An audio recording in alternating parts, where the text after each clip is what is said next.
Hello everybody, today I'm going to go over the digital multimeter and the power supply. So let's get started. So right here you can see that this circuit on the top side, you can actually see that that I have a very simple AC circuit going right here at 1 hertz. So you can see that there's a resistor connected to a LED, and you can see that the frequency is modulating the voltage 0101, so you can actually see it there. So on the bottom side we have a very simple DC circuit with a 1K resistor and an LED attached to the power supply. So I'm gonna do some basic measurements and kind of show you how to use the multimeter. So if you're using voltage, or if you're going to measure voltage, resistance, continuity, anything that's basically not current, you're going to use these two right sides here right now. You may be wondering what these two sides are here for.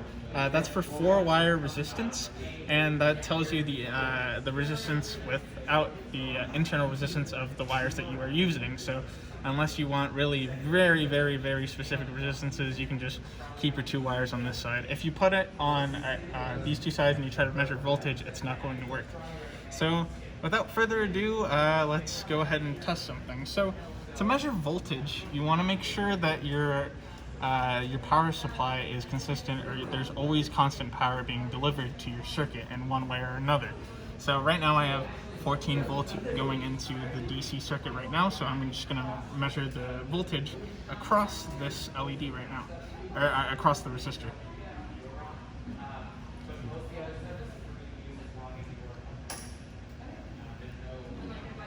So if we see here, I accidentally switched the polarity, but we can see that this resistor is taking up 11 of the 14 volts of the power supply, and that means we know how many volts the LED is getting, and it should be always getting around 3 to give your optimum brightness that we see right there. So that's kind of how you measure voltage. Just remember that when you're measuring voltage, your circuit must always have power on it. And it's the same thing with the AC side, except since the voltage is always dependent on the frequency, we'll see that the voltage will change with the frequency while I actually change it.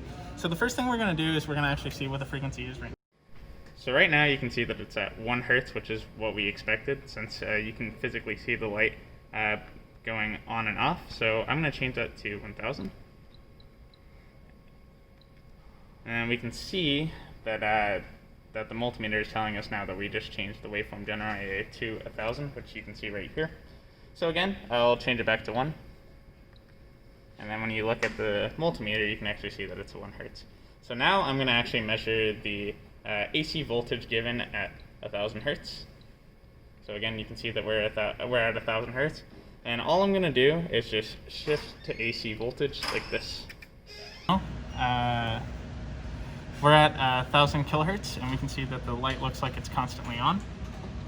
We can see that the AC voltage is 2.7, and now if we change the hertz back to 1, you can see that the voltage shoots way low, and you have the concept of frequency actually changes a lot here, and you can actually see the frequency changing the voltage every second because the frequency is so low.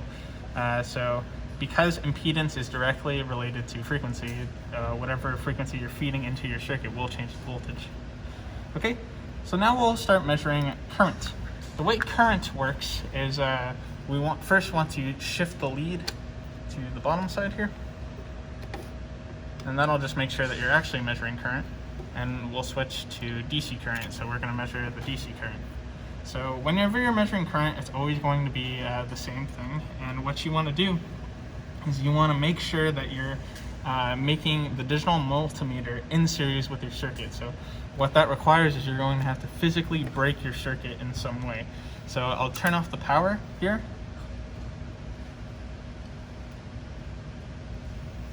And now I'm going to measure the current across ends of this series circuit.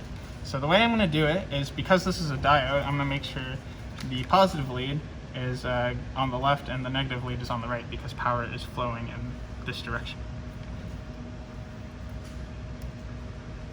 So when you connect your multimeter in series, what you will see is that it's not going to affect the LED. You can see that it's still on, but you can see now that we're actually measuring current here. And again, current is always dependent on the resistance, and the current is dependent on voltage and resistance. So if we change the current, you can see, if we change the voltage, you can see that the current is shifting to match that. Okay, and that's how measuring current works. And with the AC current, it's going to work exactly the same. You're going to make a break in the AC circuit and then embed your multimeter in it, and you just want to make sure you're on the AC current. That we're going to go over is resistance. And the important thing when measuring resistance is you want to measure resistance in such a way that there's no power connected to your circuit at all, which is why I have these resistors laying out and nothing right now. So what I'm going to do is I'm just going to attach the resistor like so. And I'm going to change the multimeter to read resistance. And when you look, we can see what resistance this is. This is about 500 ohms. This is a 500 ohm resistor, roughly. And again, it'll auto set whenever it needs to. So this is a really high resistor. It's a 1.2 mega ohm resistor. Okay, and then last but certainly not least is a very low resistor, and it'll auto scale it for you.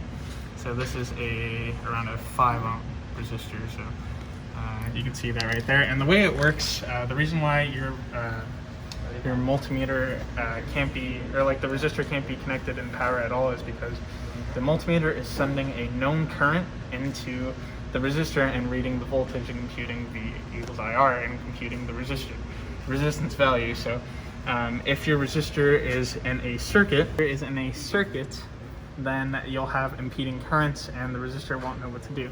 Last but not least, we'll go over continuity testing. And continuity testing tells you whether or not you have an open or closed circuit. So right now, these two leads aren't touching each other, so right now we know that there's an open circuit.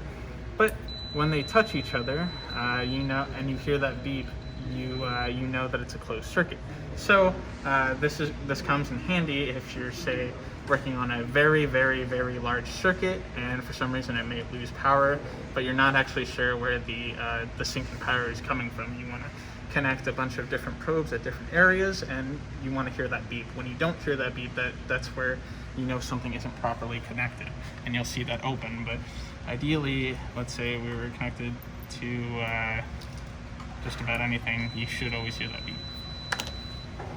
Again, to change to any different type of mode, if you're in anything that's not current, you want to make sure your leads are in matching to make sure that that's right. And so we have DC current, and then if you want to measure anything in blue here, you want to make sure that you hit the shift first. And you can see that all these buttons on the bottom side, and you may be wondering what that's for.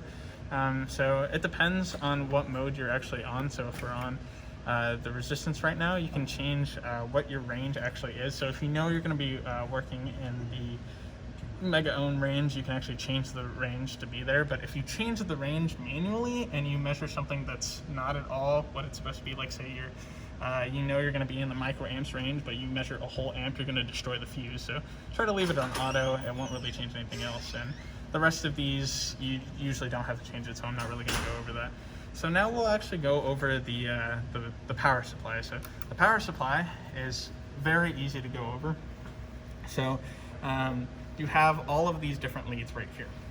So let's go over the first one. So let's go over the 6 volt and the common lead. So to actually physically use this, we're going to make sure that the 6 volt button is actually pushed in. And we're going to be changing the 6 volt knob right here. So when we change the 6 volt knob, you can actually see that the voltage is responding to the knob's change in position. So it works very similarly to the 20 volt side and the negative 20 volt side. So if we're using the 20 volt side, we're going to make sure that this button is pushed in, and we're going to switch the lead over to the 20 volt side. And now whenever we switch the 20 volt knob, we can actually see that you're actually changing the voltage and stuff like that. And then the same thing works with the negative 20. You're going to switch the lead again, and now you can see that when you're adjusting the plus or minus 20 volt knob, that it's actually changing the voltage. Okay, and then you also have the power right here. And if you're working with say a high voltage responsive circuit, like say you're feeding in like like 20 volts and you're outputting like 200, you might want to use the ground lead right here.